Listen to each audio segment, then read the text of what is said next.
Katibu mkuu wa muungano wa kitaifa wa wafanyikazi wa huduma za ulinzi wa kibinafsi KNPSW Isaac Andabwa ametoa wito kwa Rais William Ruto kuingilia kati na kuhakikisha utekelezaji wa mswada wa kima cha chini cha mishahara ya mabawabu. Andabwa pia amesisitiza umuhimu wa mamlaka ya udhibiti kutoa leseni kwa wamiliki wa biashara waliohitimu katika sekta ya ulinzi ili kuhakikisha kuna usawa na haki yao katika sekta hiyo. Aidha, ameiomba serikali kuwawezesha kifedha walinzi kwa kusaidia sako yao mpya iliyozinduliwa hivi karibuni na ambayo lengo lake kuu ni kuwawezesha walinzi kukopa na kupata mikopo kwa urahisi. Na kwa sasa tumekuja kuambia katibu ya kwamba tunataka ianze, kwa maana askari wengi wanatusumbua kule kwa ground ya kwamba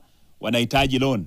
Mheshimiwa Rais hustler number 1 I empower hii sako atupee hata milioni 10, atupee milioni 10 ili watu tuweze kuomba na kufundisha.